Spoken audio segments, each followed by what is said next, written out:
პრეზიდენტის ამ განცხადებას პოლიტიკური სპექტრი ეხმაურება.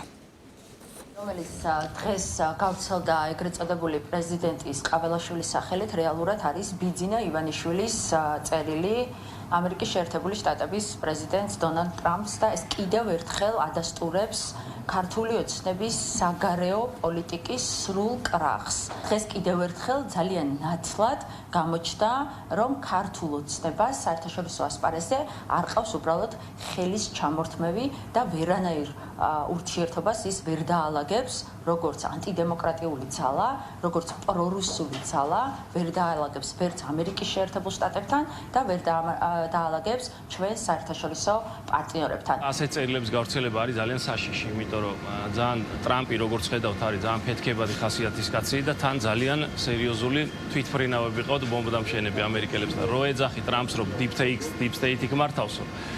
მან სადმე ცუდად არ გაბრაზდეს და რამე არ მოგწიოს და რამე არ დაგმართოს, ამიტომ ცეცხლს ნუ ეთამაშებიან. ამდენი ხანი რომ დასცინი აბუჩადიგდებ და deep state-ი გმართავსო ამ ხელაკაცეუნები, რომელსაც ისეთი პრეტენზიები აქვს, რა ხუთი ომი გავაჩერეო იძახის და რა ცაკუდათ არ მიაჩნია დედამიწა ქალამნად, ნუ ეგეთი კაცი არის ტრამპი. ამ კაცს რო ეძახი რომ შენ არაფერს არ წარმოადგენ და deep state-ი გმართავსო, ისგან ძალიან მალე გაბრაზდება და ძალიან ცუდად გათლის ამათთვის ტკეპლას. თავად პრეზიდენტი ტრამპი ამბობს, რომ deep state-ი ებრძვის მას, მათ შორის ევრობიუროკრატია და რა გასაკვირია ეხლა რომ ჩვენ გქონდეს ასეთი განცხადებები და რა გასაკვირია რომ ჩვენ ეს ინფორმაცია გქონდეს, იმიტომ რომ ჩვენს ვართ ასე ვთქვათ ის ობიექტი, რომლის წინააღმდეგაც იბრძვის deep state-ი და სწორედ ამას ემსახურება ყაველაშვილის ეს წერილი თავისი კოლეგის მიმართ, ამერიკის პრეზიდენტის მიმართ, რომ ამ შემთხვევაში ეს პოლიტიკა, რომელიც ჩვენ გვაქვს ერთ-ერთი ერთნაირი და თავსებადი, რატომ არ იძლევა საშუალებას, რომ